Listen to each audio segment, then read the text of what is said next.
It is the two things that we always try to do in the OCB: constant process improvement and listening to the voice of the customer. And those are the two things that we try to do.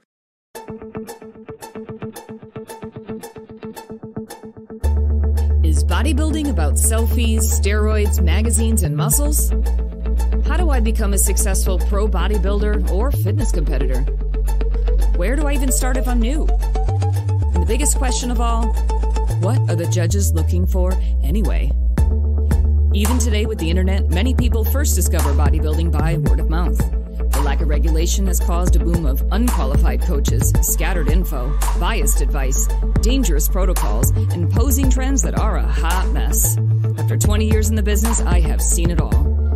Week after week, I'm going to talk about taboo topics that get swept under the rug, provide you tips and strategies to gain a competitive edge and stand out on stage in any division or federation. I'm going to answer all the burning industry questions without the bias. I have competed across 6 federations, earned pro status in 3, and judged in 2. I've coached posing and choreography for men and women in all federations and divisions. I know just how much competing means to you. I'm your host, Michelle Welcome, and you are listening to the Everything Else in Bodybuilding podcast.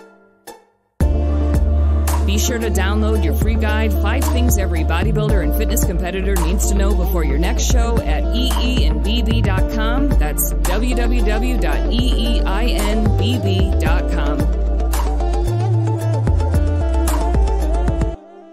Welcome back to the Everything Else in Bodybuilding podcast. I'm your host, Michelle Welcome. I'm really excited about this new series that I'm doing. It's called Meet the Federations. And my goal is for you to learn firsthand all of the different options there are in the sport of bodybuilding by highlighting people in the different federations that know each of them the very best.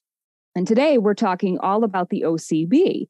And my guest today has been affiliated with the OCB Federation since its inception 20 years ago. And for those of you who are a part of the OCB, you might know him as a very kind, very humble, non-assuming person that is passionate about natural bodybuilding. But what you might not know is that he spent 25 years in the police department. He was a co-commander of a SWAT team. I'm going to keep going here. He has served in 3 branches of the military, from the Marines, from the Army. He was an officer. He flew a helicopter, which I'm jealous. You were in the Air Force for 12 years, and you currently hold the title of Command Chief Master Sergeant. You're also currently the State Command Chief for the Commonwealth of Massachusetts. And from a bodybuilding career standpoint, you've competed in 150 shows, which began in the late 70s, by the way. And you are an OCB pro. You head judge and promote shows for the Federation. And I believe you're also an owner. We'll kind of dive into that as well. So I'm really excited. Sean Sullivan, also known as Sully for short. I'm so excited to have you on the show. Thank you so much for coming on. And please do take a moment, share a little bit about your background, as if there wasn't enough that I shared. There's always just so much more to learn about you. I'm super excited to have you here. So please do tell us why you chose to compete and promote with the OCB Federation too. Sure. Just a little bit more about myself. I have a beautiful wife, Susan, who puts up with all that traveling around that I have to do with all that stuff you just said. I have 2 wonderful daughters, Kayla and Sarah. I have a grandson, Jack, and I have 2 stepsons, Giuseppe and Domenico.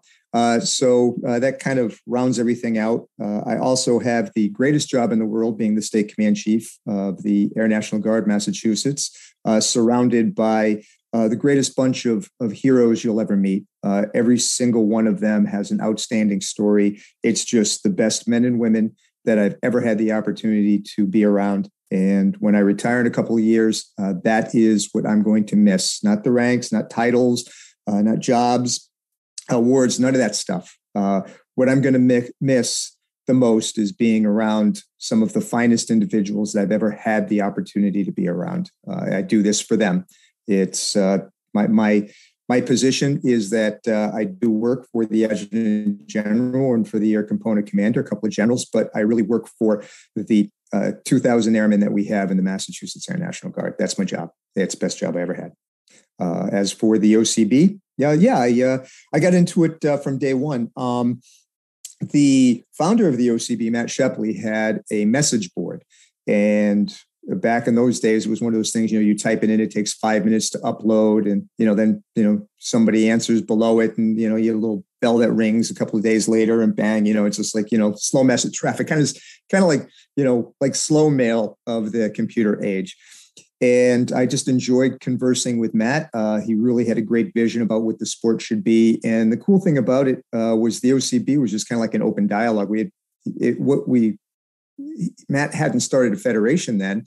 It was just a bunch of like-minded individuals that just got together, and we just hung out, and we shared the fellowship of the iron and steel, and just became like a brotherhood and a sisterhood.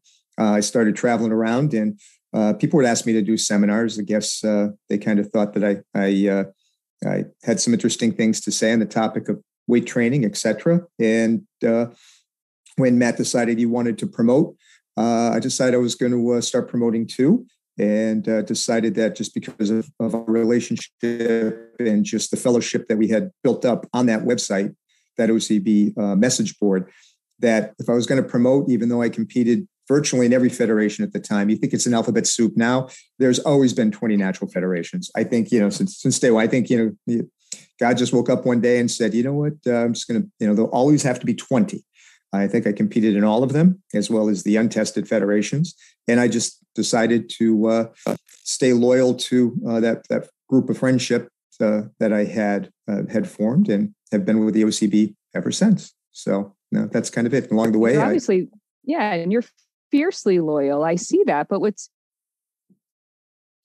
all, I really love your story from your youth, of the story about how you actually were introduced to bodybuilding. How did you find bodybuilding?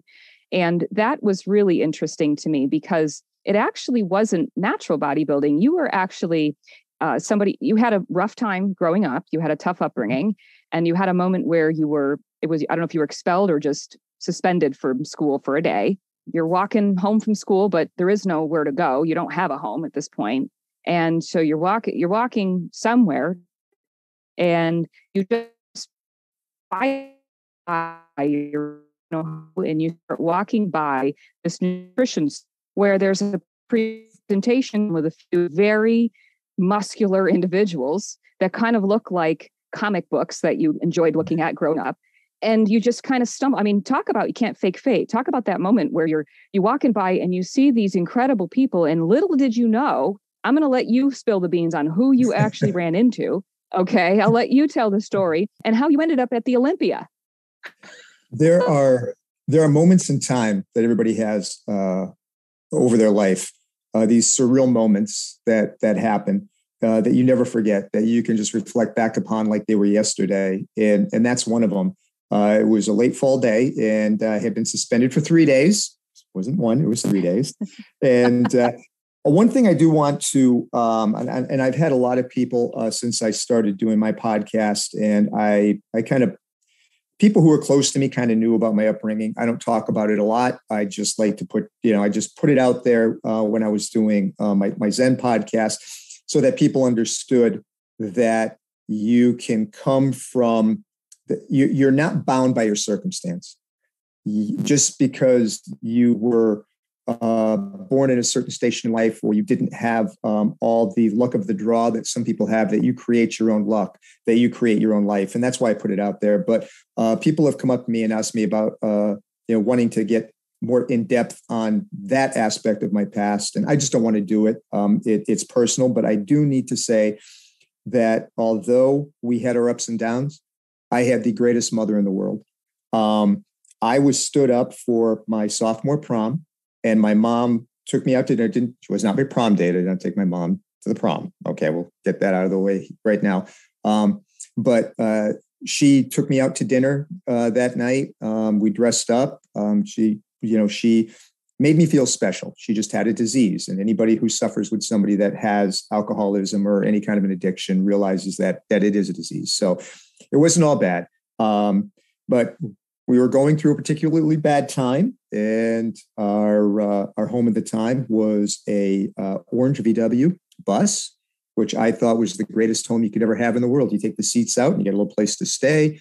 You back in between an alley. You got the YMCA right next door to take a shower. You got Dunkin' Donuts, and I was at that age where I must have been a halfway good looking kid, but I had the pretty blue eyes, and I just sit there on the counter and I kind of look up and I blink my eyes a few times, and the girls would go, "Oh, it's Sean again." And they give me an ice cream cone. So it was great. I just want to talk that, even in the worst of circumstances, you can make the best of circumstances. But I was walking down downtown Columbus, and I just saw there was a commotion going on in what at the time I didn't even realize what a health food store was or a vitamin store. It was a store that sold vitamins. They had weights and benches and stuff like that. They had a seminar going on in there with some of the champions of the day, and I just poked my head in there and just watched the seminar. Some of the bodybuilders of the day were talking about different things, muscles and different things. And they were these specimens were just incredible. I mean, I'm sitting right there, and it's virtually like being there with, Thor and Captain America and Spider-Man, all these muscular superheroes you read about, and they're all right there. And just to make a long story short, the guy that was running the seminar just happened to be none other than Arnold Schwarzenegger. And as the seminar was going on, he was wrapping up the questions and answers things. I realized that even though he never took his shirt off, it was after his competitive days, and he was just promoting the Mr. Olympia at the time. You could tell who the leader was. You could tell who brought it all together. You could tell who, the cult of personality, the force, whatever you want to call it. You could tell who, the person was that when they spoke, you could hear a pin drop. And it was just that kind of confidence that just drew me in. It wasn't so much the muscles. It was the confidence. It was the ability to articulate to an audience your innermost thoughts, to be able to, disseminate this information and be giving people something of value. You could tell, like, whenever Arnold was speaking, he was presenting something that was very valuable to this core of people.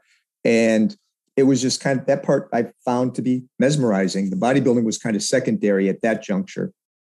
He called over this guy named Jim and hooked me up with a couple of tickets to a competition that was called the Mr. Olympia. And I had no idea. I just figured it was, just a bunch of guys from Columbus getting together and putting a show on. How was I supposed to know?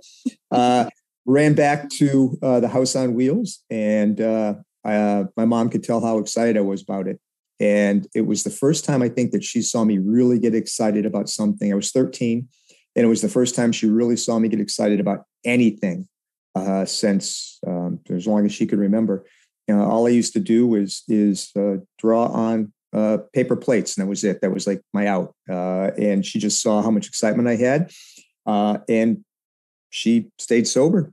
She didn't drink the next day, and we went and got to hang out with some of the people. They had back in those days, they used to have like after party meet and greets, like a buffet dinner thing. That was a different tier of the ticket. I had no idea that was a tier of a ticket. I didn't realize that, at the time, the opportunity that I was given.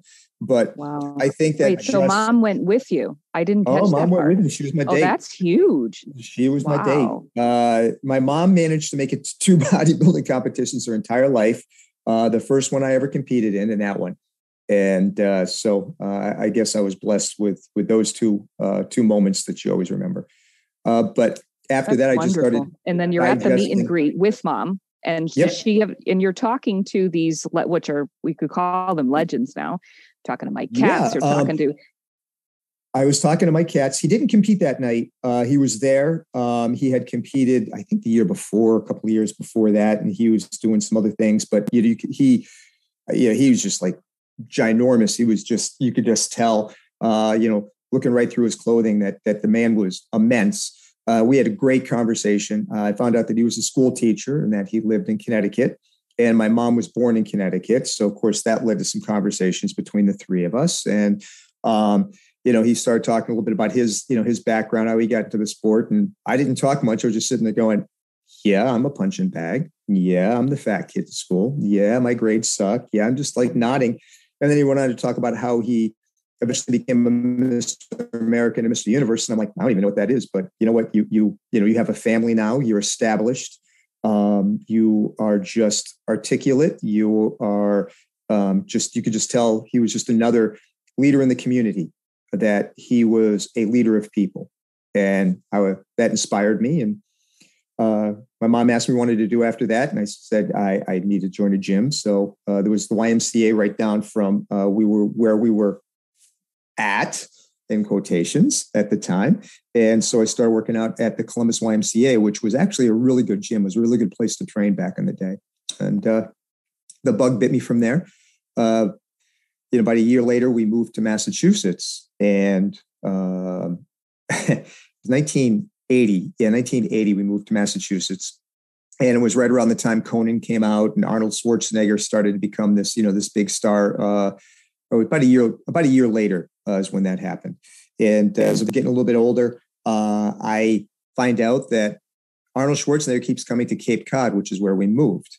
And I was working at a grocery store called Angelo's, and I was bagging groceries. Now I'm 16 now. At this, I just turned 16, and I'm bagging these groceries, and all of a sudden I see Arnold come through the 12 item or less line with this pretty girl, long dark hair, turned out to be Maria Shriver. And I don't even know the Kennedys. I'm living in Massachusetts. I don't even know who these people are. And so I went over and I bagged his groceries, and I asked if I could carry him out to his car. And I remember he's like, look at me, goes, "I think I can carry the bag to my car." He's got these big freaking ginormous arms. He's getting ready to do Conan. And I'm like, "No, Mr. Schwarzenegger, it'd be my honor to carry it out." He was like, "Oh," so obviously he knew me. And he probably didn't remember that moment at all. It was just a pay it forward moment. And those are things that I always like to try to encourage people to do. I just love it when I am in line and the person in front of me says, I want to buy the coffee, here's an extra couple of dollars. I want to buy the coffee for the next person who comes through. Or giving tickets to a kid to a Mr. Olympia competition that you're not going to remember 5 minutes after that you did it, but just these spur of the moment things, because you never know how they can change somebody's life, these like little pay it forward moments. So that's something else I like to get out to the audience and the people. If you have an opportunity to pay it forward at any time in life, you never know what dividends it's going to pay, because some big Austrian bodybuilder about 40 years ago had a pay it forward moment, and it totally changed the stars for this kid's life. So, take an opportunity to do that. And you don't have to worry about the dividends it pays. You don't even have to know, till the day you die, and you're conversing with God about all the things, that you did right and wrong in your life. It might be at that moment that you realize these little small things created such big ripples in the world.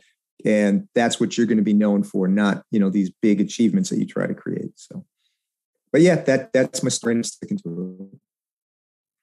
That is, man, that just hits me in the gut when I hear you talk about that. And even just how you asked out of respect to carry his groceries. No, really, like you didn't carry his groceries to say, "Hey, look at me. Do you remember me? I'm doing this, I'm doing that." You just knew in your heart your gratitude for this person, knowing, and you're seeing him become a star. So you could have been like, "Can I have your autograph? Can I?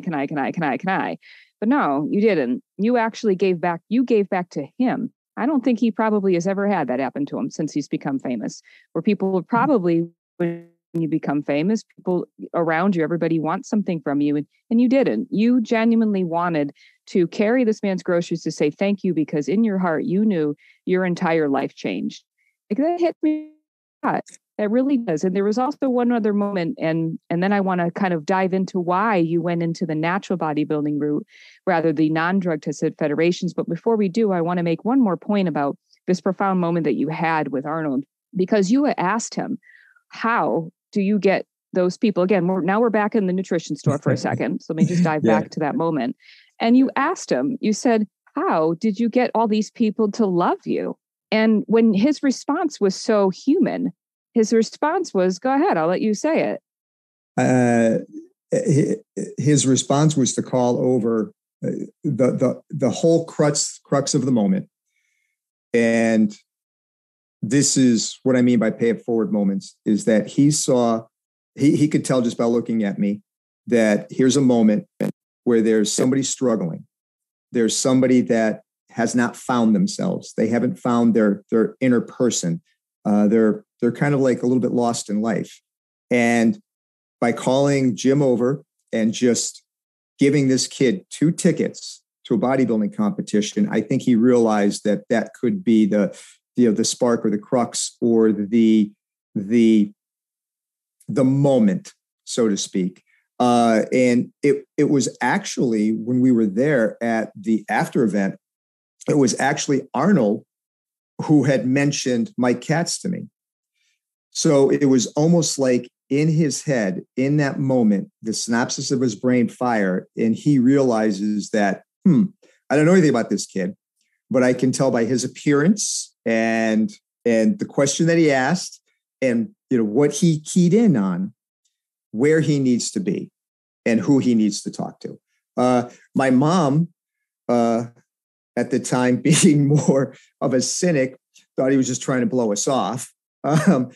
I take it in a different way. I realized that at the time he was circulating the room, and, we came up to him to thank him. And he realized that moment, the person I needed to talk to was Mike Katz. So it is kind of just like that whole circle of the event that brought it around.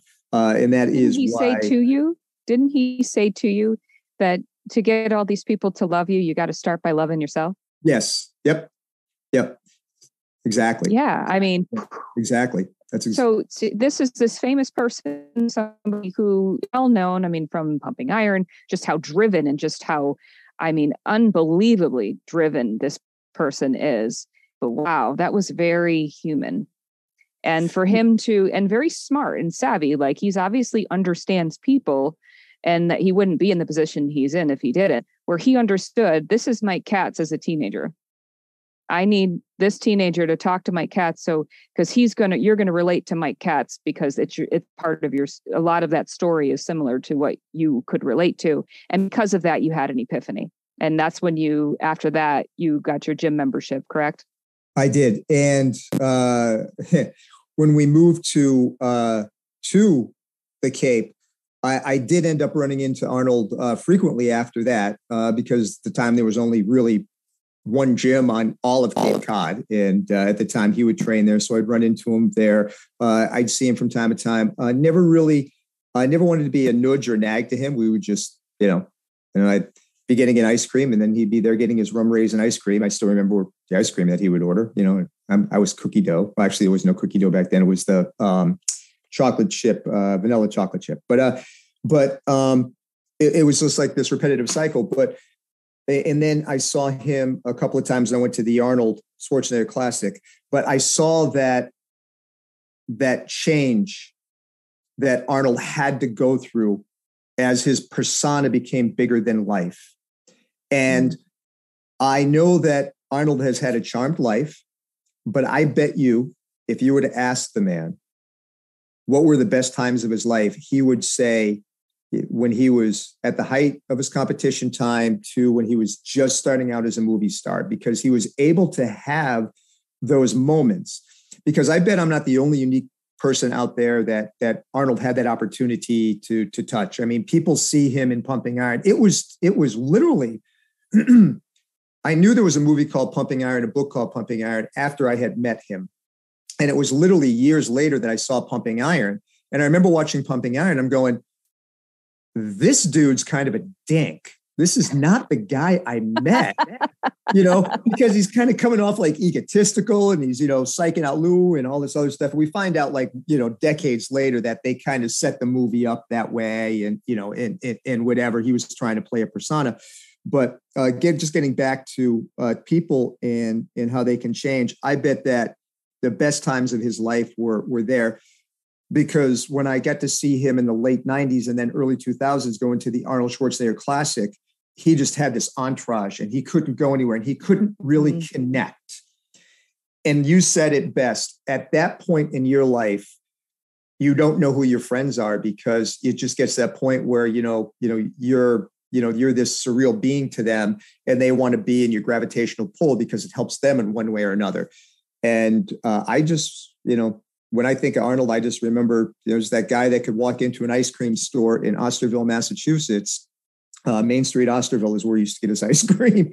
It's funny how you remember these things. And not that we'd stake him out there, but like I said, the only gym that they had in Massachusetts was down the street from the ice cream store in Osterville. It was this place called Dumpy's. It was actually in a hotel until he then he eventually ended up as his legend grew. the police department in Barnstable, Massachusetts. He actually bought them their gym. He helped invest, and they got a really great gym in there. And then they did, all kinds of equipment drives and stuff like that. I was not a cop then. I was not there at the time. I just remember hearing these stories because you never saw him after that, other than in town. And the word was always that he bought the gym at the police department. He works on the police department because that way people don't bother him when he works out, just a bunch of cops. So, and then you ended up being a cop. So it's kind of I did. funny Yeah. A had nothing to do with me. I became a cop. I became a cop totally by accident. Totally by accident. I believe you. I believe you. It's just the synchronicity. There's obviously something tandem it's very unique that you've had with him. And I can understand that. I'm here in Las Vegas right now. We've been promoting the show. We've actually driven over 15,000 miles promoting this podcast, everything else in bodybuilding. Oh.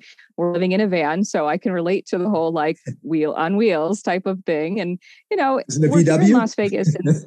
No, it's not. Oh, okay. It's a minivan.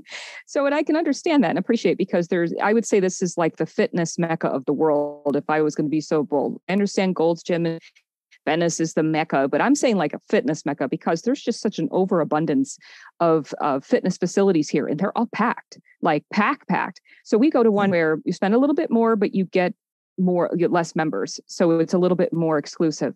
And we just so happen to people like a Cutler, people like Carrot Top. So here I am sitting and trying to get some stuff on my computer done, and I see them walk by, and it's funny. In my head, I'm thinking they probably don't get a break. The last thing, I just kind of said hello and then went back to my computer because I don't want to feel like in that space where they're trying to just have a moment, that to be bombarded by others that are just like me, tell me, and Let me get my autograph and all that stuff. So I can completely relate to that sensitivity to somebody else's space. And I really like how you just remained so unassuming and just allowed him to be inspirational to you. But it also didn't define you. Like, you didn't end up going and getting all 300 pounds of muscle and going on the Olympia stage. You actually didn't. You are now in a natural bodybuilding federation, meaning you've been there for 20 years. You promote. Do you own part of OCB?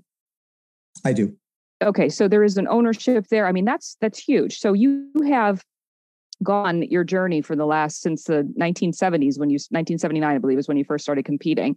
So all these years, and you didn't go, like, you did compete in the non-tested federations. I think you said you competed in all of them, but it wasn't where you stayed. It wasn't where you rah-rahed, I met Arnold, so I want to be like Arnold. I want to be like Mike Katz. I want to be like these guys.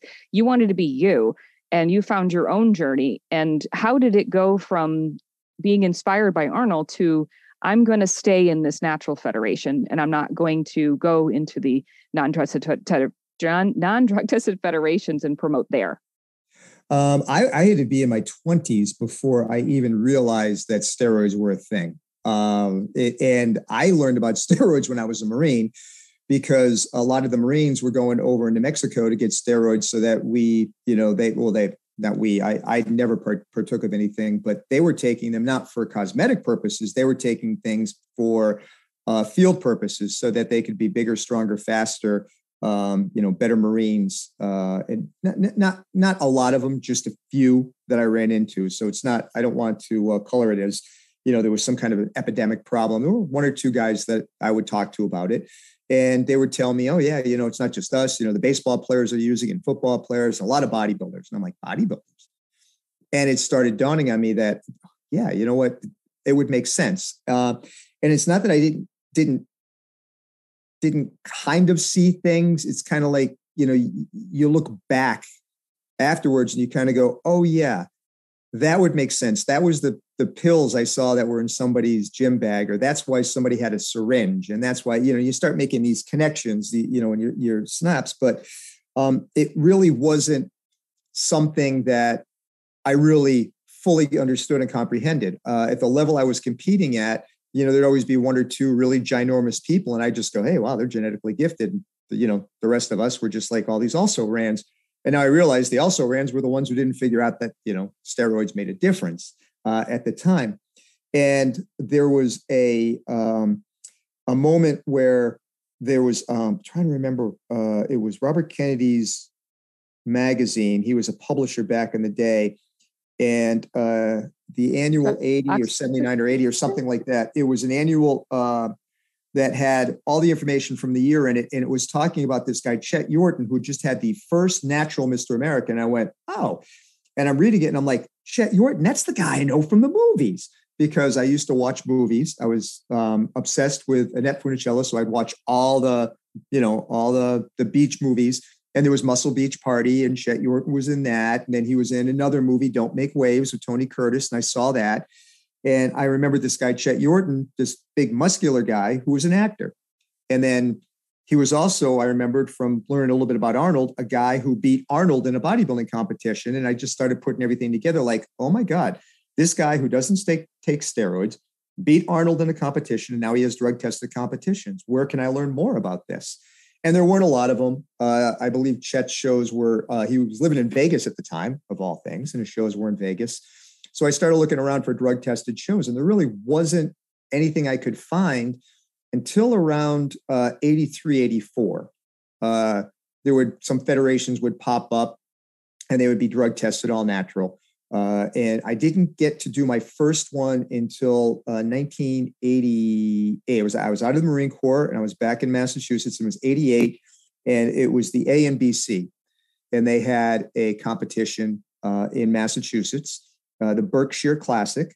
And I went and I competed in that. That was my first natural drug tested event, and it was polygraph tested. And I'm like, I was scared because all I had remembered was reading the articles about Chet Yorton's show, and it was blood tested.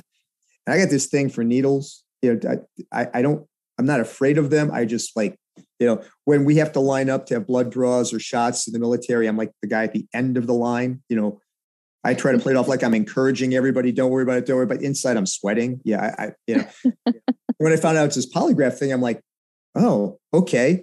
Well, this is even more, you know, mind blowing. And then we find out afterwards that, you know, the promoter comes over and says, yeah, 2 people didn't pass the polygraph. I'm like, that's a thing. Yeah, now, you know, it just seemed like so legit to me. You know, it's just a drug tested bodybuilding show. This is great. And then after that, I started to look for predominantly drug tested shows, but the AAU was very big at the time. The NABA was big at the time, and they weren't drug testing. AMBC, a lot of other natural federations at the time, a lot of 3 and 4 letter words that, almost all of them had natural somewhere in the title. And so I just bounced around the circuit. And because I enjoyed competing, I mean, it wasn't unusual for me to do 4 or 5 shows in the spring and 4 or 5 shows in the fall over about a 10, 15 year period. If I would have success and I would win a show, I'd never go back and win a show twice. I would just move on to other shows. And I just really enjoyed it. What I liked about it is the fellowship that we had backstage, you know, making friends and talking things over, talking about training and diet. And then I would usually try to put big groups of people together to go out and eat after. I mean, this was before after parties were a thing, and we'd all get together because I didn't want the moment to end. You know, you have that moment and you're on stage for 8-10 minutes of a prejudging, and then 30 seconds for a routine. Very short. Yeah. You know, and then a minute for a stage, you know, where you go out for an award, and that's it. Oh, that's not the fun part. You know, the fun part's hanging out and making friends and, you know, calling people up and going out to dinner and, you know, going around and doing, I would go on gym vacations. And my daughter Kayla was the victim of a lot of these, where it would be like, you know, it was just this like little girl. I remember we trick-or-treated one Halloween because we were on a gym vacation and doing competitions. We trick-or-treated in like a big mall area. And then all the people that lived in the area that knew us from competing, you know, she was in her costume. We're driving from house to house to house. And here I am all orange, getting ready to compete the next day. And I'm taking her around for Halloween. She's having the time of her life. And I thought I was, you know, ruining her childhood, but we get together, we talk now. She's like, these are the best days of my life. You were always there. You were always engaged. We did everything together. You didn't forget about me. It wasn't about you, but we got to go hang out in all these places, you know, and, you know, that was stuff that we do. We'd turn around and go, hey, you know, let's go visit Big Ock in wherever, and, you know, go hang out with him for a few days and his family and go work out. And it was just all those moments that I built out. And that's why bodybuilding became so important to me. And when I would compete in some of the non-drug tested federations, it just had a different vibe. It had a total different feeling. Like I try to go interact with somebody and make friends, and I'd get treated like a pariah, and or just, it was just like a different vibe. And I'd sit there and I think to myself, I'm a SWAT sniper. I'm a United States Marine. I'm a stone cold freaking killer. But when I am in this environment, I want to hang out and understand humanity because I see a lack of it in my job. So when I have to come here and I have to put a game face on that I would have when I was either on the street, or in uniform or on a deployment, I don't like that. I like to be around bodybuilders where I can put my smiley face on, my happy face, we are a brotherhood and a sisterhood. And this is not a competition. It's a festival of muscle and beauty. And we're not it's not gladiatorial combat. And the reality of the situation is, other than you, not a single person in the world that's going to remember 5 years from now what you won or who won that show, or if that show even exists, or what federation it is. Nobody knows, nobody cares, because it's almost an internal self-centered drive that brings us to the stage, which is not a bad thing. It's about self-improvement. But why do you want to destroy it all by being a putz backstage and treating everybody with disrespect and, making it all about like it's, we're getting ready to play the Super Bowl? I mean, it was ridiculous. But I noticed that there was less of that vibe around the natural shows. And that's kind of what kept me in that natural circuit, particularly within the ANBC. I kind of found a home there for a long time. And but really what about like and that makes complete sense. And understanding your why, you weren't intrigued by Arnold's muscles. You were intrigued by the confidence. You were intrigued by him saying love yourself first. It was a completely different reason. Your why for competing wasn't, I want to be the hottest guy on stage. I want to be jacked. I want to just feel like I'm super muscular. You had a completely different why. And I'm hearing that why as you're talking. I think the audience is kind of picking all that up too. So I have to ask you, when you're dialing in for a bodybuilding competition, I mean, I think I've had many people on the show. We talk about how just not lean enough. A lot of people getting up prepared for their shows, there is a certain level of conditioning that you have to bring yourself to, especially you're a pro bodybuilder. Mm-hmm. Understand that there's fitness, there's looking good on the beach, and then there's bodybuilding. And to get from beach to bodybuilding, there's a process and there's a lot of time, and it's a lot of internal time.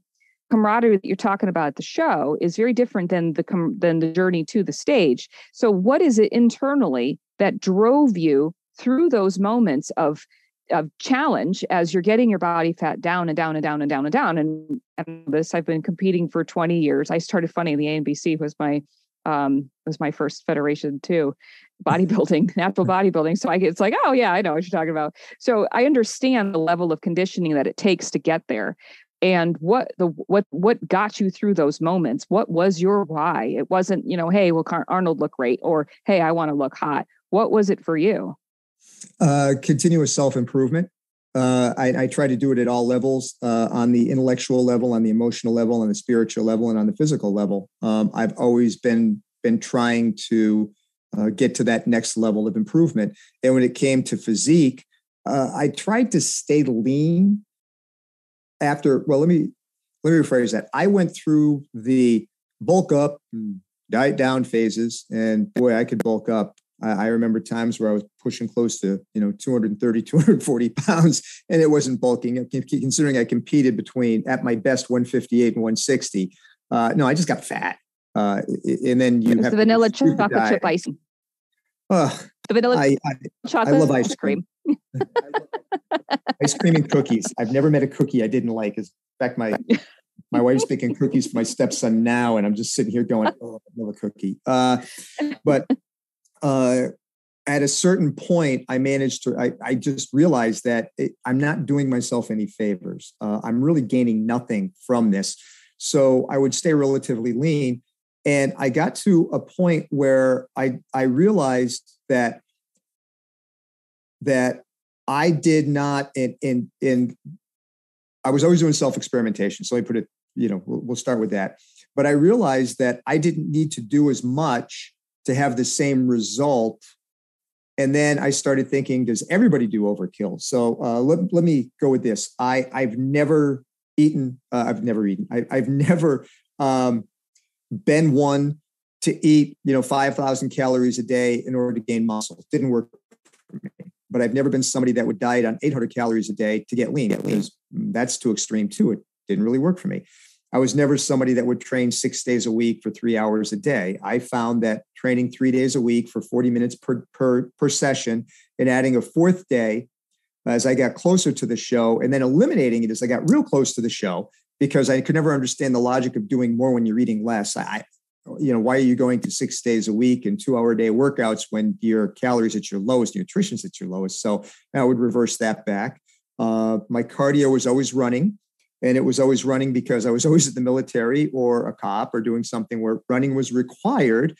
And I also remembered that I was at Dunphy's, and somebody was talking to Arnold about running and about, oh crap, I'm joining the Army. I'm going to have to run. It's going to ruin my legs. And Arnold, I'll never forget this, said, I have a little secret for you. All the time I compete for Mr. Olympia, I get up at 5 a.m. I run 1 mile, maybe 2 on beach 3 days a week. And I tell everybody, don't run, bad for your legs. This is how I get so ripped. And I'm like, oh, you son of a, okay, I get it. More psychological warfare. I get it. So I would run 3 or 4 days a week for, 2 or 3 miles. And that was my cardio. So when everybody else was doing hours of cardio and training 6 days a week and going from extreme caloric highs and extreme caloric lows, I just found the minimum amount of whatever I needed to do to get the greatest effect. And then I would experiment and go, okay, well, 3 days a week is working really good for me. Let me try 5 days a week. And generally I would get no better gains, and I would just feel worse, and I'd have less time to spend with my daughters or, with my friends or doing anything else. So bodybuilding became a minimalist activity for me, scaling back to find what is the bare minimum I need to do to crack this egg. And it didn't become as time consuming. So therefore it was less mentally draining. I had less of a mental drain because there was less extreme dieting. And another thing I just love to this day, my favorite meals are still, chicken, rice, and vegetables. I don't eat a lot of sauces except sweets. We're coming into my Achilles heel time of the year, where I've been known to put on a lot of weight in the winters, which is why I try to get my PT tests and stuff in at the beginning of October. But other than the sweets and the baked goods, it was never as mentally grueling for me, because I realized that I could, even a week out for a show, I could have a cheat day.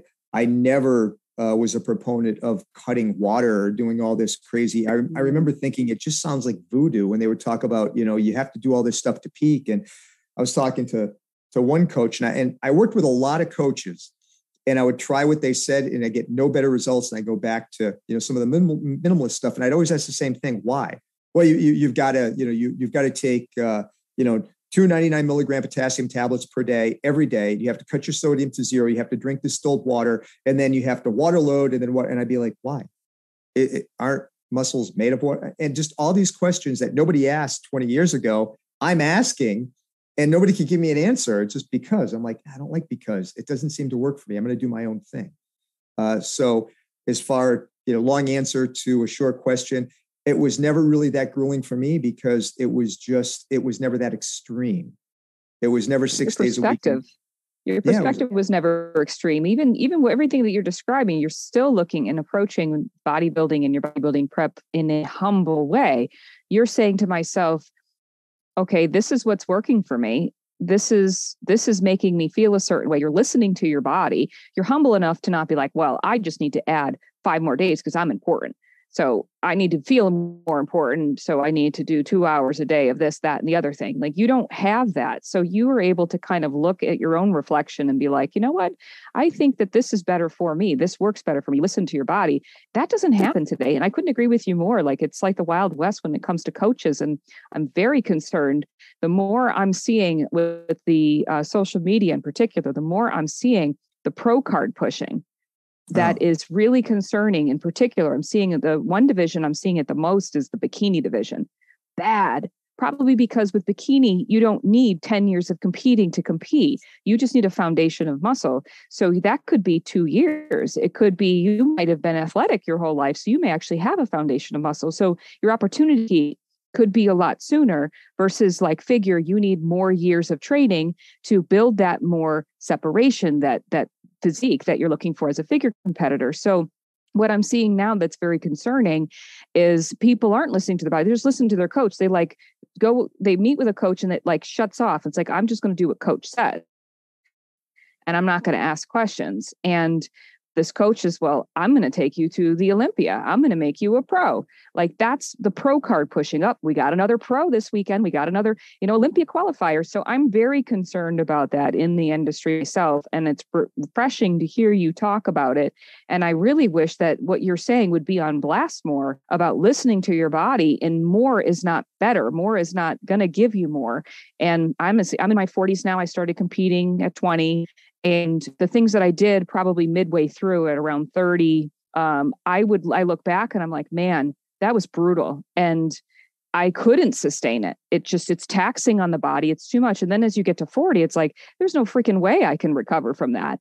And then it's really like, okay, well, I just want to train for my longevity and my health. And I want to take a deep breath. And it's like, wow, I'm actually doing okay these days for the last 5 years, that type of thing. So listening to the body, super important. More is not better. I love this, that you're encouraging this information to you, that you're sharing about your drive and your why. And I hope others will take that to heart and really reflect on maybe paying a little bit more attention to what is really working for you. And I love how you said, what's the bare minimum I can do and still crack the egg? That was awesome. I want to ask you, what does natural mean anyways? So the OCB, if you can first off say what the acronym OCB stands for, and then if you could talk a little bit about more what natural, I think a lot of people are confused. And another thing that's happening in the industry right now is they're saying, well, I'm natty right now. So there's like this loose term of, well, I'm off my gear, so I'm now natty. And it's like, oh, okay. So there's confusion that I kind of want to give some clarity to. So if you can first off say what the OCB's Federation, what that acronym stands for, and then really deep dive on what does natural mean anyways to the OCB and to you. For the OCB, first of all, it stands for Organization of Competition Bodies. And as far as natural, you said it yourself. I look at it as two prongs of natural. So there is what the individual considers to be natural, and there are what the federation guidelines are and what they consider to be natural. And federations differ. And I've used this analogy before, and I kind of like to use it all the time. It's kind of like fast food restaurants. The OCB is Wendy's, and the WNBF is Burger King, and the ANBF is Taco Bell. And we're all out there, and we all have a product.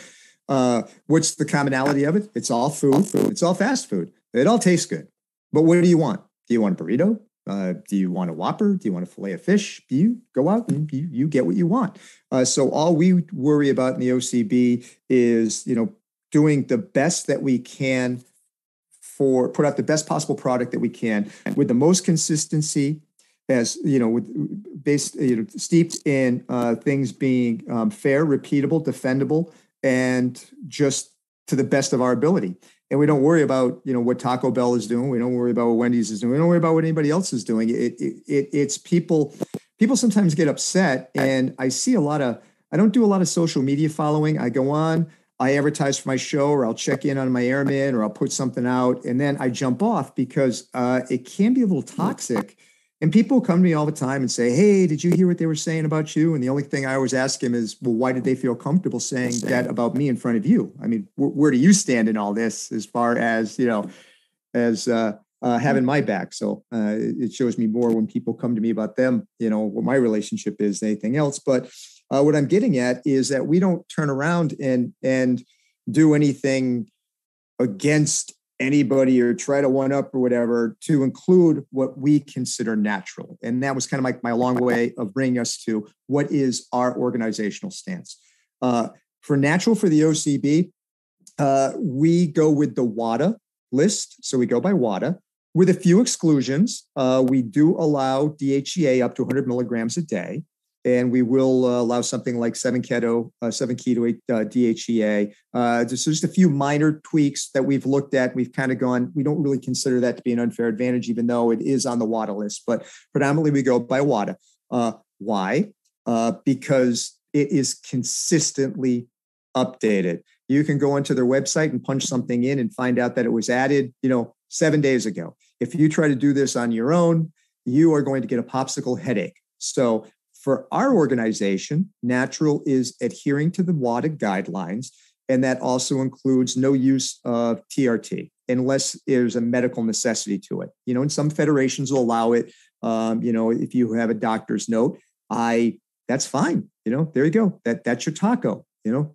That just like in the fast food restaurant thing, there's nothing, wrong with that. There's nothing different. That's their interpretation of natural, but we will not allow it unless there's some medical necessity. Somebody had a diseased gland and they don't produce whatever that substance is on their own, whether it's testosterone or thyroid or whatever.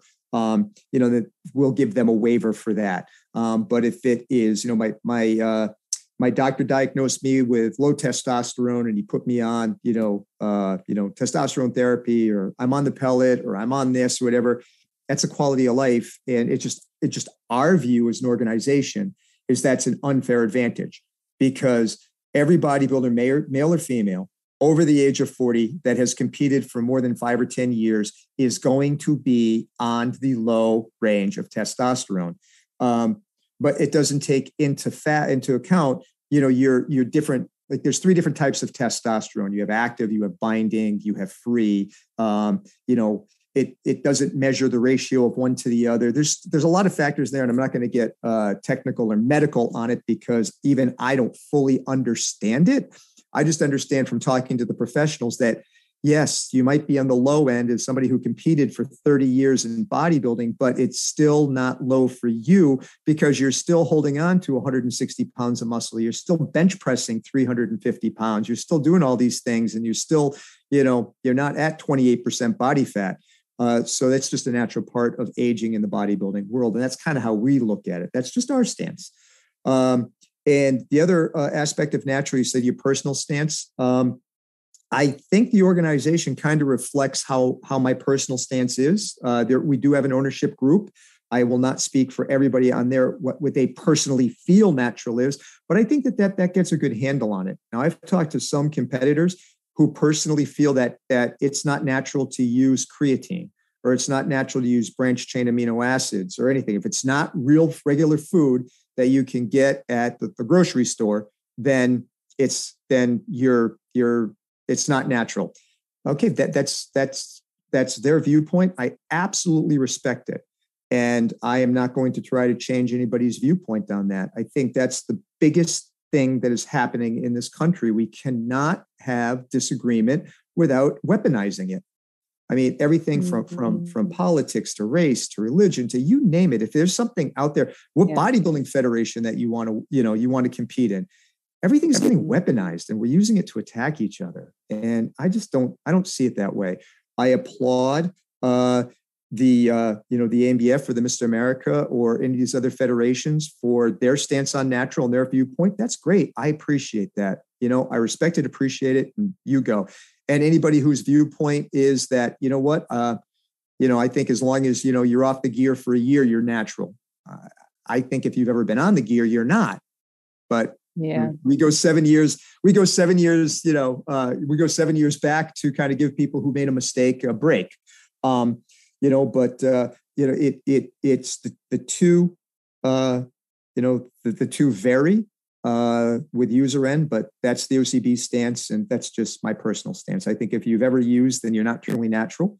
And if you're utilizing anything that's on the WADA list for physique augmentation or enhancement purposes, then you're not truly natural. That's just my personal view. And what about women who are going through menopause? I mean, there is a physical change that goes on, be very uncomfortable for women who are, and a lot of their naturopaths are giving them bioidentical hormones, creams, things like that, just to help them feel better. And is that considered hormone TRT, like testosterone replacement therapy? So is it hormone replacement therapy, or so is it blanket in the OCB that you can't do any of it? No, you can, for women in menopause, women who've had hysterectomies, there are a lot of contributing factors. I'll have them go through the waiver process, but there is a lot of questions I ask along with that. And here's where I'm going with that. Doctors have done a 180. About 20 years ago, you could not get a doctor to prescribe you testosterone if your life depended on it. And sometimes it did, and they still would not give it to you. Now the pendulum has swung so far in the other way. All you have to do is walk into a doctor's office and say, hey, I'm feeling a little sluggish. I think you have low testosterone. We're going to give you, hormones and therapies. There are a lot of things that women going through menopause can do to offset that. So that's the first question I ask, have you tried, before you go on, get with me and, talk about the waiver process. And before you just automatically jump on, the pellets or patches or anything else, what have you done to get to that point and has it worked? Because you are going to get to a point of diminishing returns where nothing is going to work. Everything plummets. I feel for women going through menopause because wow, it's tough. This is why women are tougher than men. We don't have to go through any of this crap. Can you think of a guy that has to go through a period, menopause or pregnancy? Come on, give me a break. We're the biggest wimps in the world. So yes, I have. But you had a cold though. You had a cold. Oh yeah. I get a cold and I won't leave the house for 6 months. She make you cookies when you have a cold. Oh, she won't awesome. baby me. She's the perfect woman. She won't baby me, but she knows how to take care of me. She knows when I need a cookie and she knows when I need a kick in the ass, and she knows when to apply them both. That's She's good perfect. at both. Very good. But yes, we will waiver for that depending on the circumstance that got them there. Yeah. So I'd always need more information on the background on that, but yes. And that's super helpful. And I was going to ask you what makes the OCB different than other natural and non-drug tested federations. And it sounds like it's your interpretation of what natural is what makes the OCB different, and that you follow the WADA guidelines. There is the option to do exceptions. You said it's called waivers, so they can submit. How far out from a show do you need to do a waiver? Oh, I have actually had people about to take a polygraph and the examiners will go over what's on there. And I'm getting phone calls, on a Friday night sit down with my wife, on a rare Friday night off, getting ready to, watch Dateline, and the phone rings. And it's like, all right, get me your documentation and, send it to my phone and do and I have done them on the spot, depending on what the substance is. Sometimes I can't. If I have 2 weeks, then it gives me enough time to get, to go through the interpretation, go through the guidelines. And I am not a medical expert. So when I have questions, I have a friend who's a pharmacist. I have a couple of friends who are physicians, general practitioners. GP is somebody that has at least the base knowledge of a lot of different things. And if I need to find a specialist on something, I will take the time to ask a specialist. But most people are really good about getting me documentation for their waivers. And I try to do it without any HIPAA. I don't want people to have to tell me, deep, dark medical secrets. I don't need that. I only want enough information that can be documented and substantiated for me to make a reasonable decision. I have been burned on it before. On one occasion I know of, fake doctor, fake circumstance and whatever, and found out about it after the fact because I don't want, nope, true story.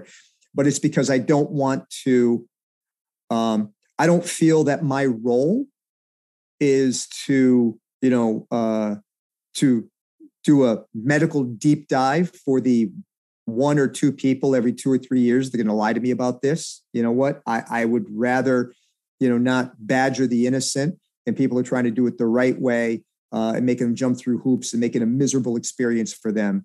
And what were they trying with this person that burned you, that created this fake doctor scenario? What was the substance they were trying to skirt around? Was it that testosterone? So testosterone replacement therapy. Yep. Full testosterone replacement therapy for glandular removal due to cancer.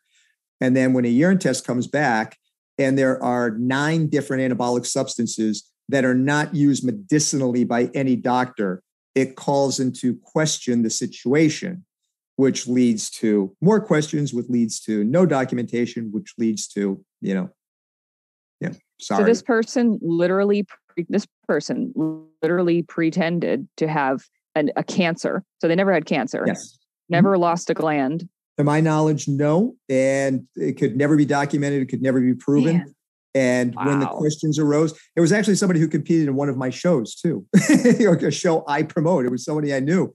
And when the urine came back and, they were positive for it. It was kind of like, surprising to me, which led me to ask the questions, which led me to wait a minute, now I'm looking at this substance.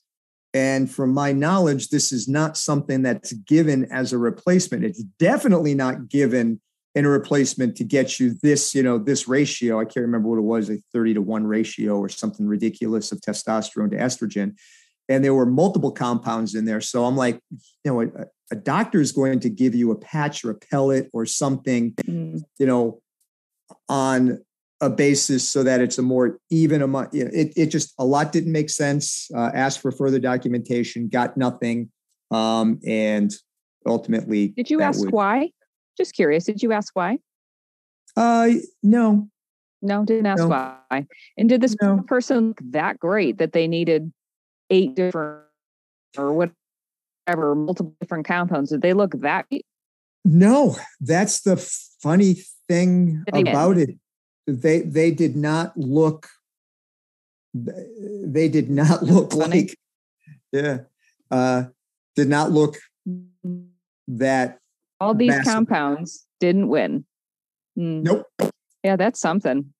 And another thing that's unique about OCB versus other natural federations is how you urine test. If you could kind of, explain a little bit about that process, because you actually don't even announce the winners, right? Until the urine tests come back. If you could share that too, that's important. That's a new process. As a newer ownership group, we are in a continuous cycle of process improvement. When we teamed up together, a little over a year ago, and, started at the helm, we started to look at, policies and stuff that we had that we would continue to review and monitor and see, is this in the best interest of whatever?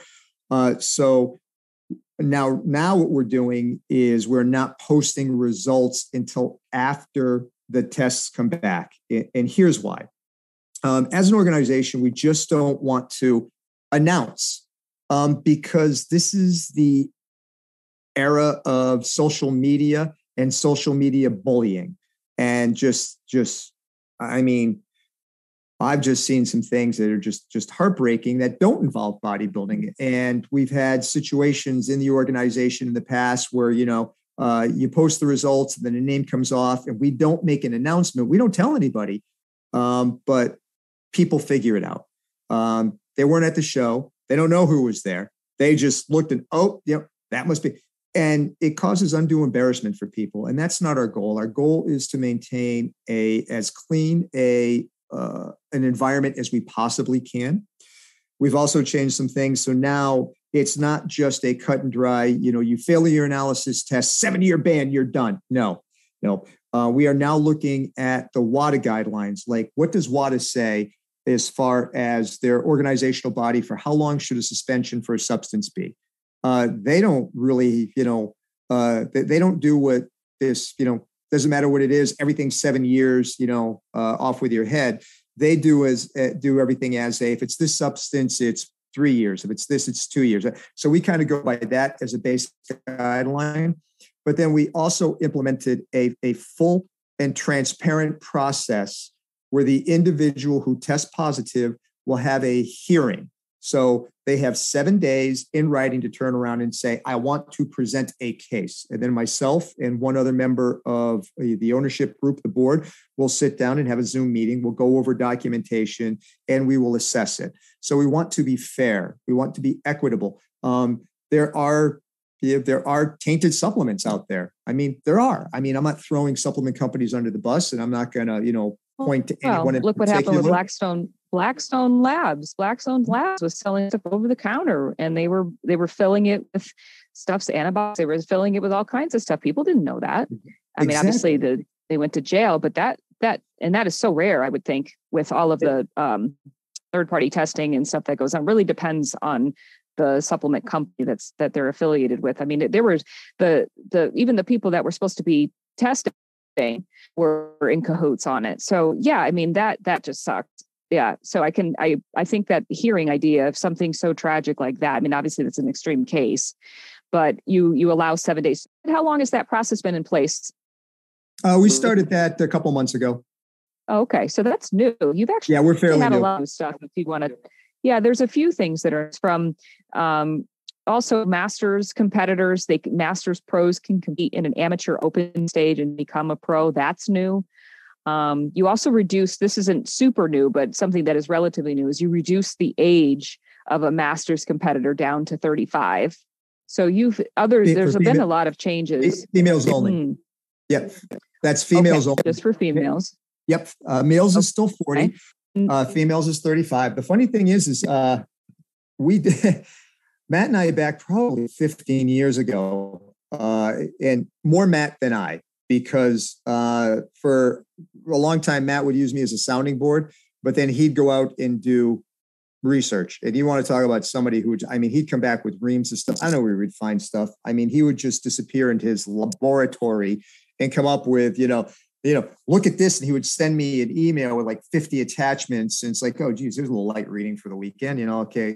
Sorry, honey, I'll get back to you in about 9 hours. And I would sift through what he would find. But the funny thing is that he was able to find documentation and medical this and just all kinds of stuff that actually showed that the aging process starts around 35 for women, where they start having the decrease in hormones, the increases where they don't want the increases, where age actually starts to affect them between 35 and 38.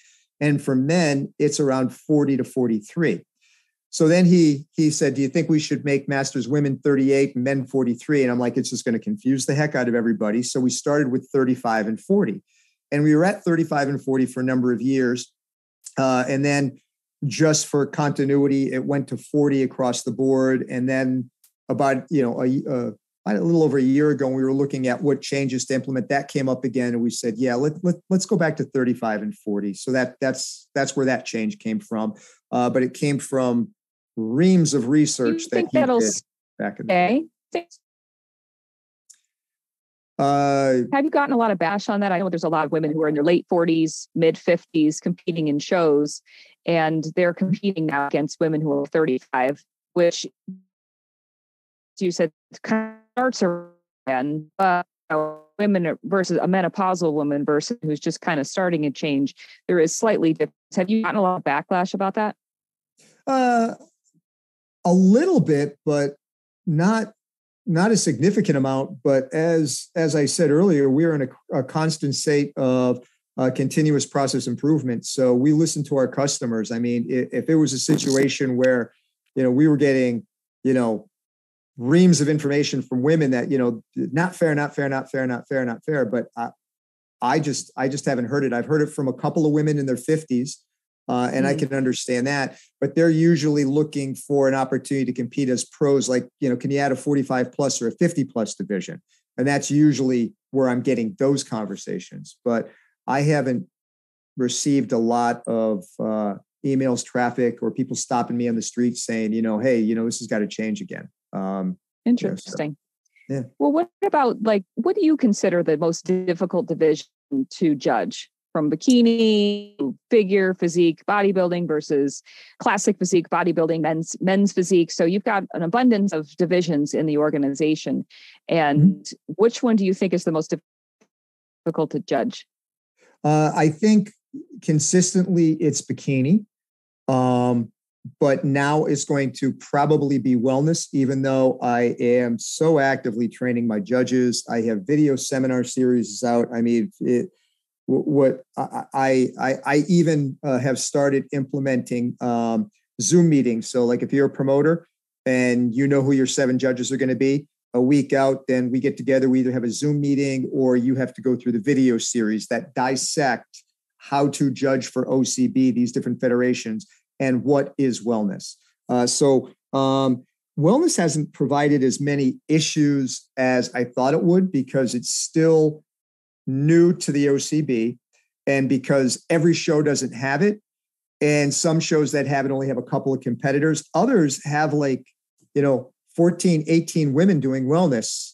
So it's taking a bite out of bikini. But I think as the judges understand what the criteria is supposed to be, it will be easier to judge, and then the pendulum will swing back into bikini. But yeah, bikini has consistently been the most difficult to judge. There are a variety of factors for that, but I think the easiest to judge is in the OCB, it's the two poses. The more angles you can view a physique. Here's why bodybuilding is so clean. Bodybuilding has 11 poses, and then you have the symmetry round, front, side, back, side. Okay. You are viewing the physique from a lot of different angles that allows you to have a greater ability to differentiate. When you're looking at a physique from front, side, and back, it makes it a little bit more difficult. And when you're looking at it from front and back, it makes it even more difficult. The other thing on bikini is the nuances of what you look for bikini. Bikini is supposed to be toned, not overly muscular. One of the biggest things I'm working with and training my judges now is the unconscious judging bias of definition. Everything needs to be more ripped. And this is because when you look at it, and I don't want this to seem like I am bashing the NPC and the IFBB. I am not. I only bring them up because they are everywhere. Every magazine, everything you look at, every website you go on, everything is NPC, IFBB. So you see this all the time. So if you're following along with what I'm saying, you see nothing but NPC, IFBB physiques. And when you look at bikini and then figure, and then bodybuilding, the only difference between the three physiques in all reality is the degree of muscle mass they are holding, which creates for judges that go on to the internet and the website, and magazines, and look all this stuff, it creates an unconscious judging bias towards definition. Mm-hmm. Bikini is not supposed to be as lean as figure. And figure, some figure competitors are pretty doggone lean. So when you see bikini competitors walking back and forth and doing their little walk, and you see striations coming out of their quads and hamstrings, they're too lean for bikini.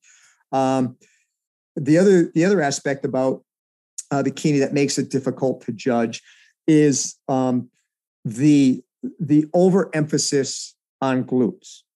Okay. It's turned into the perception of a butt competition.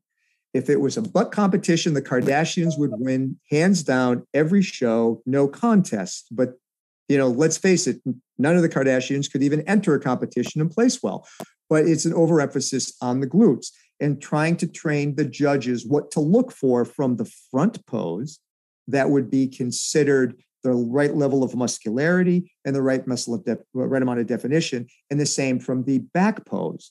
So it's a little bit more difficult to judge because you really have to drill down on it more. Anybody can look at a picture of a great bodybuilder and go, yeah, you win. But it's more difficult when you have a bunch of good bikini competitors on a stage and you're really trying to dissect it. And figure's even easier than that too, because figure, you're looking at, wide lats, capped deltoids, sweeping thighs with good definition and tone through that. I know it when I see it. Now I get 8-10 girls up for a bikini division and they all turn around and they all got great glutes. Well, that's great. What do I look at next? Well, let me explain what you look at next. And that's why I'm doing the judges breakdowns with them and, trying to get them to find the right degree of muscularity and what to look at beyond the glutes, because it's not just a butt show. So that's what makes bikini so true about the glutes. That is so true about the glutes, because I teach the posing component for, I actually have a lot of OCB competitors that I work with, men and women. And when I talk, and I do virtual clinics where I teach the posing, how to execute and get into the poses, but how to look at it from a judge's standpoint. I judge as well. So when I explain it to people, it's funny because when somebody comes to me and they say, how would I do it like this? And it's like, because my glute looks better like this. You can really see that glute muscle. And when I try to pull it back and I say, but it's not a glute competition. It's a bodybuilding competition from head to toe. Creating the best overall shape should be your goal. Not the only goal is to create the best shape with my glute. So I think it's so important to really drive that home that every division spun off of bodybuilding, whether it's bikini, whether it was physique, doesn't matter. It was all originally bodybuilding.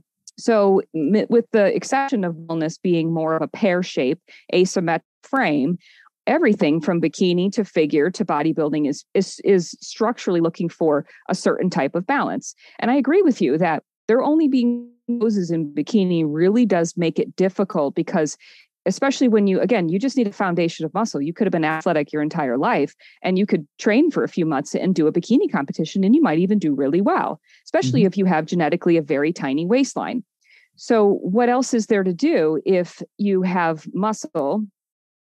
You only have two poses. So my question is, what about like the stage walk itself? I know there's an individual routine that people do, and it's actually, there's quite a bit of time on stage that they can have, because there's multiple points on stage. It's not just a spotlight. It's not just an eye walk. You actually have a full T walk, typically. Again, unless it's a pop-up stage, I understand there's differences with the actual venues.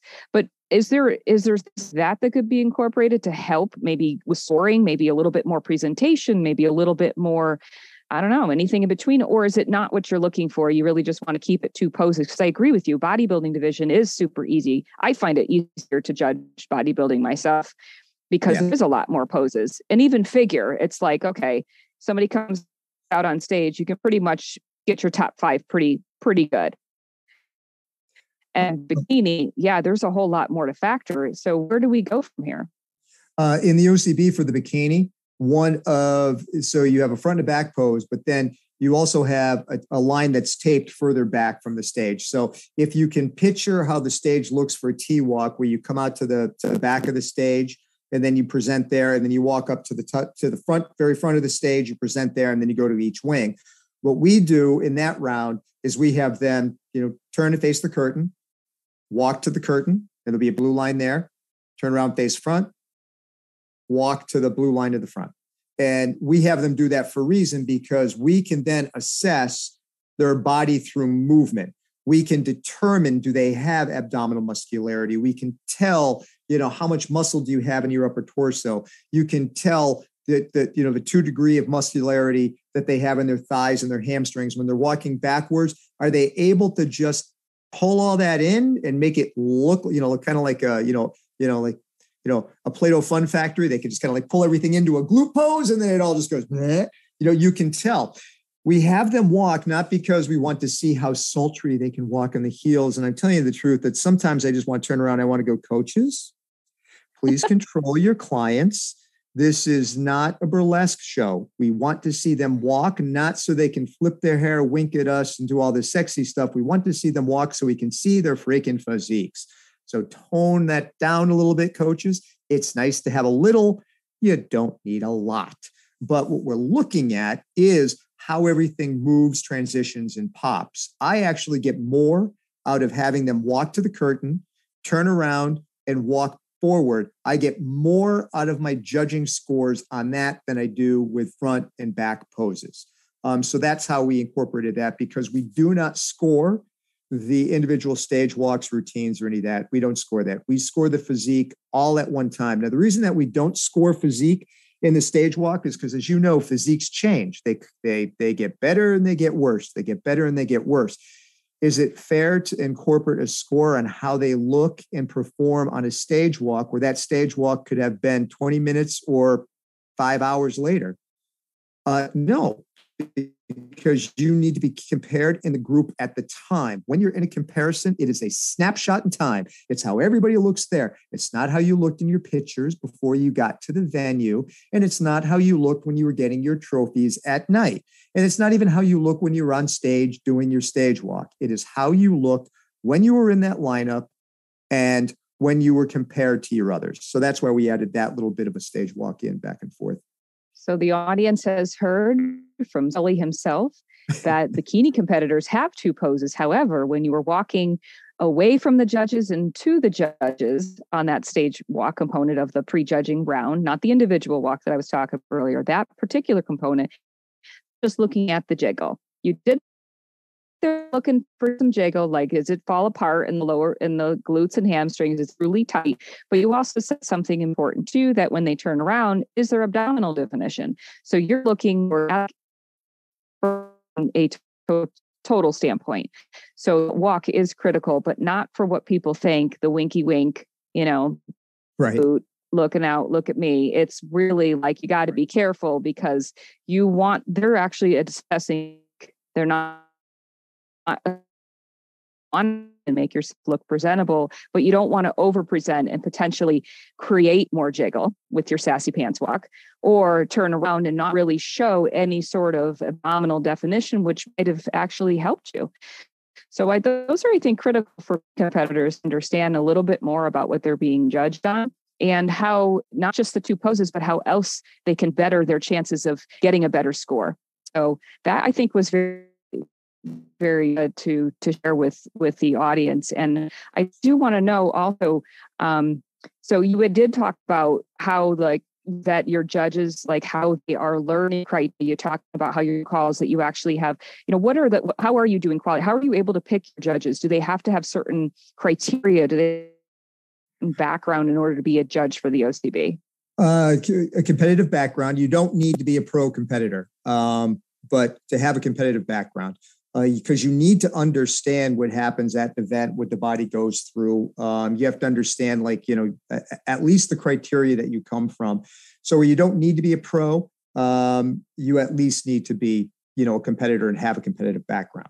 The other thing that we look for is the whole judging process, and it's a process, starts with a variety of exercises, everything from photo assessments. Can you apply criteria? Can you articulate feedback through video series where, you get to see my charming face, guide you through a bunch of different things. Key emphasis, like, what is the fallback of everything, which is symmetry. And here's where I go with this. When it comes to judging, what makes a bodybuilder different from men's physique different? The symmetry, the balance of the parts, what is pleasing to the eye, the overall look. That is different for each category. Now, there's different levels of muscularity and density for all those, but what's the number one thing that's different from everything? It is the symmetry.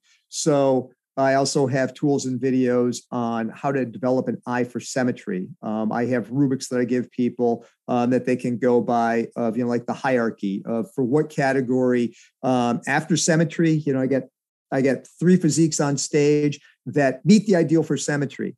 Then what's the next bump? For this particular class, it would be definition and then mass. Okay, this is the most defined guy with. So I break all that down. I have a video series for how to be a head judge. That's just because of decades of head judging and being around head judges. There's nothing worse than the head judge being quarter turn to the right, quarter turn to the right. There's got to be more to it. And, absolutely positively breaking the mold of first is in the middle, seconds to the left, thirds to the right, fourths to the left. If you go through my head judges training program, you will never do that again. You will never put who you think are the top 2 people in the center of a stage. They'll always be over in the far right and the far left. Why? Because usually when you set your judging panel up, for whatever reason, your weaker or newer judges end up in the wings and they get the worst freaking viewpoint of the entire show. And then you have a head judge turn around and put the best people in the middle. All the people on the edge see is in a 45-degree angle. And then people go, why was the scoring messed up? Because you didn't take care of the people on the ends. And also you telegraphed what you were doing. I think you should win. Nobody should know who I think should win the show. They should be able to differentiate the scores. And then that's the other thing we do in the OCB. The promoters send me the tabulation sheets after. And then I score the judges. And if you get below a certain vector on your scores, then you get remedial training. And then if you repeatedly get below a certain vector, then you get removed. The other thing we do with our judges is people all the time, you hear it all the time, Sully's a coach and his client won, so therefore it had to be rigged. You're right. It had nothing to do with the fact that you might not have been ready for prime time or you didn't have the best physique. It was because there was the judge's client. So our judges will recluse themselves. Now, occasionally situations happen where you might have a head judge who's not scoring. We had this situation happen and, somebody won that they were associated with. They weren't scoring. They didn't even put them in the middle.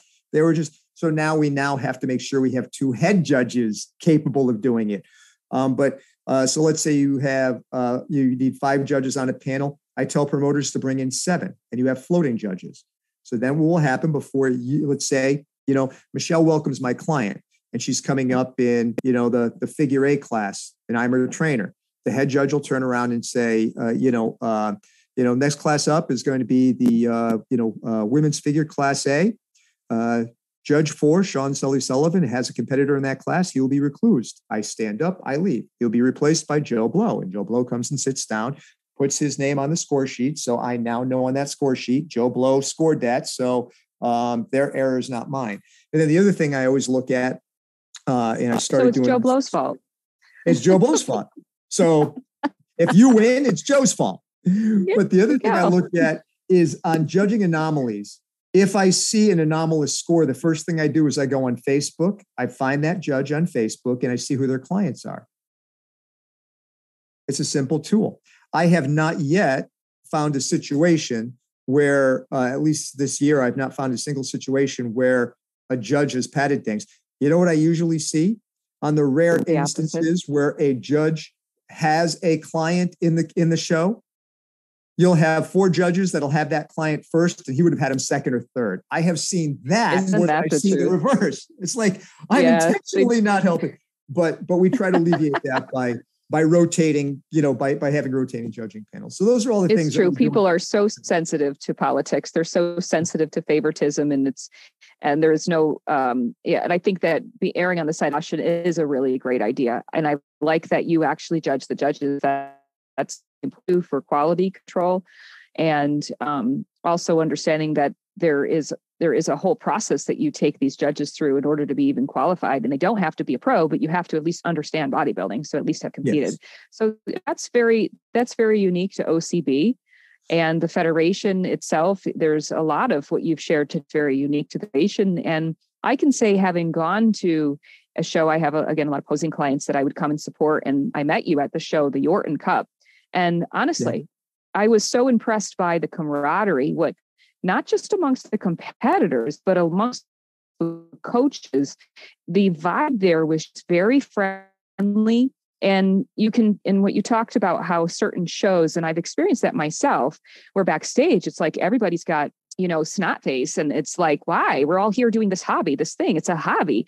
And it is individual, but why can't it be fun too? Because I know what it took to get here, which means that you know what I did to get here. And that's a camaraderie in itself. So, that idea of the friendship and the environment that you do provide, I do want to make that as a standout to the audience, that I can say that it's a warm, inviting environment. And you are honestly trying to constantly better and evolve the federation. And there's one last piece to that evolution that you just announced recently, which was that there was a rule that professionals in the OCB could not compete in non-drug tested federations without relinquishing their pro card. And this was a big deal for a lot of competitors. In fact, I saw somebody that got a one at the Yorton. It was this big thing where now I'm going to go compete over here and I understand what I'm doing, but this is my journey. I want to try this other federation, So can you share what happened for you to change that? Well, why was it implemented in the first place? And what allowed you to maybe revisit the conversation and maybe change directions with that rule and no longer not allow professional OCB competitors from competing in non-drug tested federations? For the OCB, it was never that they couldn't compete in any other federation. It just had to be federations that had like or similar testing protocols and had just very similar drug testing guidelines, same banned substance list, et cetera, just for repeatability of our pros.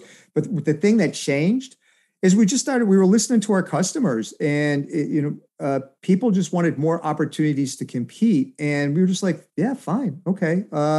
If that's what you guys want. We didn't think it was going to be that big of a deal, because when you looked at other federations that also urine test and polygraph test, or our guideline was test 100% of the competitors.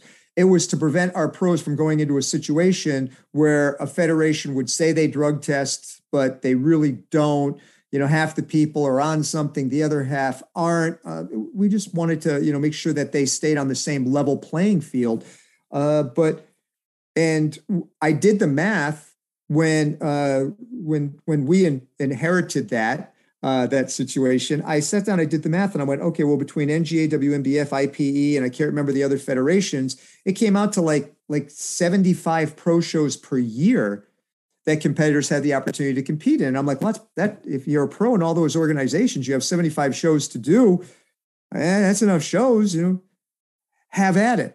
But people still wanted more opportunity. And then when I was talking to the competitors and, they were talking to me about it, I'm like, well, yeah, there's like 35 pro NGA shows. There's like 15 pro WNBF shows. There's like 12 pro IPE shows. There's like 18 pro OCB shows.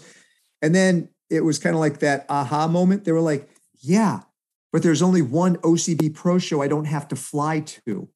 And I went, oh. And they were like, but there's an ANBF show down the street. And then there's, an NPC show. There's 5 of them in my city. And then I'm like, oh, all right. And so we talked about it. We were like, well, Jesus, we want our pros to have opportunities. We want them to be in, a fair and even playing field. But if that's our stance and it's not what they want to have the opportunity to choose where they compete because geographically there's more opportunity in their backyard, then by all means, let them do it. It makes sense. We were trying to do it, for their protection, but it comes down to sometimes as an organization, you do things with the best intent, but then you come across as, big brother, always watching and, outshot. It becomes like, us and after a while just felt like, are we trying to be a little too pious with this? People don't want it. So dump it, let them go where they want to go, and user mileage may vary. And the funny thing is that we heard from dozens and dozens and dozens of competitors who said, thank you for lifting the restriction. And I would ask them, well, I've never seen you do another federation besides, I'm not gonna. I'm just glad it meant that much to you when you're never going to do another federation besides OCB, but it meant that much. Yeah, it just meant that you were giving me my freedom back. And we went, it was the absolute right thing to do then. But it is the two things that we always try to do in the OCB: constant process improvement and listening to the voice of the customer. And those are the two things that we try to do. What are the goals, the future goals of the Federation? We only have one goal for the Federation: to consistently put out the best possible product. And by consistently, I mean working with and mentoring and building a partnership, a vital partnership with every promoter and the organization, and then extending it beyond that promoter. I am now going to start doing coaches Zoom meetings throughout the year, starting in January, where something will be put up. If you're an OCB coach, we're going to have a Zoom meeting. I'm going to break down criteria. I'm going to break down posing. I'm going to break down the why, because it's important for the coaches to have an understanding. They are part of this process with us. I already said, listening into the voice of the customer. We need to listen to our customer's voice and hinge upon what they want. Not what one or two people want, but we have to do it when we have the ability to do it, because there are some organizational things that we will not compromise on. Like one of the things I hear about all the time is, why can't we have 50 plus masters competitions like they do in other federations? We can't, because the OCB will not lower a prize money based on age or sex.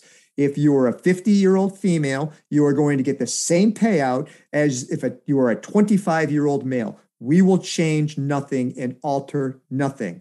But every dollar that goes out in our prize money comes from our membership funds and from people who enter the federations. And when you're having $63,000 payouts at the Yorton Cup, and we bumped up our minimum prize payouts by $500 at all amateur shows. When you start adding all those payouts up on 18 or 20 pro shows, and you're looking at the hundreds of thousands of dollars that is, you can only add so much. So until we get a bigger membership base, we can't add that 50 plus master show, because I refuse to allow an organization to have a 50 plus men's or 45 plus women's pro event where the prize money is going to be scaled down to $250. It's like, No, we'll let you compete in other events, other organizations, and still be an OCB pro.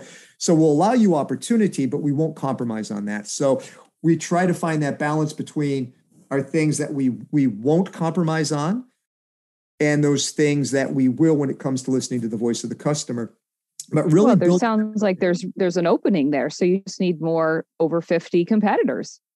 If we have more over 50 competitors, and we have a larger pro organization, pro body, then yeah, I mean, it's something that we would discuss. I mean, nothing is ever off the table when we do our.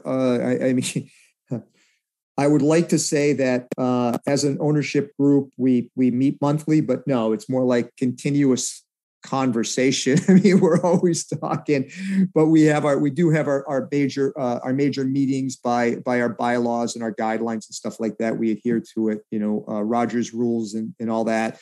We want to be a legitimate sports federation, not a bodybuilding organization. So we try to do everything with a legitimate background and a legitimacy to it. But yeah, so we're trying to build these partnerships. So that's that's our goal, is to like build that synergy, because it is a triad. Every show there is a competition triad. Your promoter, your judges, and your competitors are a triad. And who represents the competitors? Now it's the coaches, because most competitors have a coach. So they all need a voice, and they all need an understanding, and they all need to have a vested interest in the organization, how their clients are treated, how you're treated as a competitor, how we're mentoring and building up and working as an entire team with each and every promoter to ensure they are successful. And working that all together to put out the best possible event that we can, and being there when we see things that are like, yeah, you know what, all of us, the four of us travel to a lot of shows, and we see things, and we're constantly coming back, and not to critique or nitpick, but to do, hey, have you thought about doing this in your event? No, I haven't. That's a really great idea. Well, why don't you incorporate that in this? Or we'll go and we'll see something. We're like, holy cow, that's a great idea. And we give them credit and we pass it on. So that's what we work on. That is our organizational goal, is just to continue to develop and grow, and to just be a family where everybody has a voice. I mean, we guide the ship, but this is y'all's party. Well, there you go, guys, listeners, wondering in a nutshell what it's like to compete in the OCB and why in the OCB. I'm hearing nothing but there's always room for improvement. And I think as an athlete, there's always room for improvement. And it sounds like that is very much the tune of the OCB. And you're constantly listening and watching, and there's so much to offer in that. So you've greatly summarized and provided a tremendous amount of valuable information to my audience today. I thank you very much. It's been an honor to have you on the show. Thank you so much for being here. And for the listeners, Sully has his own podcast called The Zen of Bodybuilding. And this podcast is where you can listen to for immediate information. I know that you talk about any sort of changes in the OCB. It's all about the OCB. So if you want to maybe give a little bit of where the audience can find you, where they can find the Zen of Bodybuilding. And Sure. Thanks, Michelle. The Zen of Bodybuilding is on Spotify and iTunes. Just type in Zen of Bodybuilding. Each episode, I do about 10 minutes on OCB events or something to do with the federation. And then I break it down into what I consider the Zen of Bodybuilding. At the beginning of our interview, we were talking about, my thoughts on what bodybuilding did for me and the paying it forward. I did mention, how I always use, I looked at bodybuilding as another way to strengthen one of my pillars, spiritual, emotional, and social pillars. And we talk about that. So I talk a lot about the bodybuilding off the stage, because if you take all the moments that I spent on stage out of 100 and some odd shows, it would amount to a week of my life. But I've been a bodybuilder for 50 years. 40 some odd years. And I'll be a bodybuilder for the rest of my life. So bodybuilding is what happens in your heart. It's what happens in your head. It happens when you're with that social group with like-minded peers that are also into self-improvement. And that's what we talk about in the Zen of bodybuilding. So it's not just biceps and triceps. And then I also have a bunch of interviews. I interview people involved in the sport. A lot of times we talk about things besides, biceps, triceps, and what to eat for lunch. There's more than that. There's a variety of wonderful podcasts and wonderful sources of that information. So I guess we're chicken soup for the soul. And that's kind of what we try to go after. That's kind of why we're a little bit niche-y. I do have another podcast for any military listeners out there. It's called Chevrons. And also iTunes and Spotify. It's when I put my Chief Master Sergeant hat on and we interview various people throughout the military organizations. And it got the best broadcast from the Armed Forces Network. So it was considered the best podcast in the Armed Forces last year. That is not from me. I am the talking head. That's Tim Sandlin, the producer, the heart and soul behind that. I just came to him with an idea one day and he was just like, yep, great idea. You're going to be the host. And I was like, oh, crap. Be careful what you wish for. But any military, I have a lot of people who listen to that too that are not in the military, and they get a lot of value out of it because we talk about different things, leadership, teamwork, esprit de corps, just very important things to make you a better, well-rounded person, a better, well-rounded leader, a better human being. That's what we talk about in Chevrons. So those are the two podcasts. That's fantastic. And thank you, Michelle. And do you also have any sort of, you're welcome. Do you have social media that you prefer that people follow you on, or no, just the podcast? You can follow me on the podcast. I have Instagram page. I do a lot of my, pop on there. And if you want to, hit me up for anything. I am SulCop96 on Instagram. So SULCOP 96 on Instagram. Also Facebook, Sean Sully Sullivan. Just look for my beautiful profile. If you see a guy wearing a uniform with big ears, it's probably me. And so hit me up there. And of course, anywhere I am in bodybuilding. I hope it's been a lot of fun. It's been great. I was going to say, and anywhere I am in bodybuilding, stop by and talk to me personally. I cherish face-to-face communications the most. I believe you.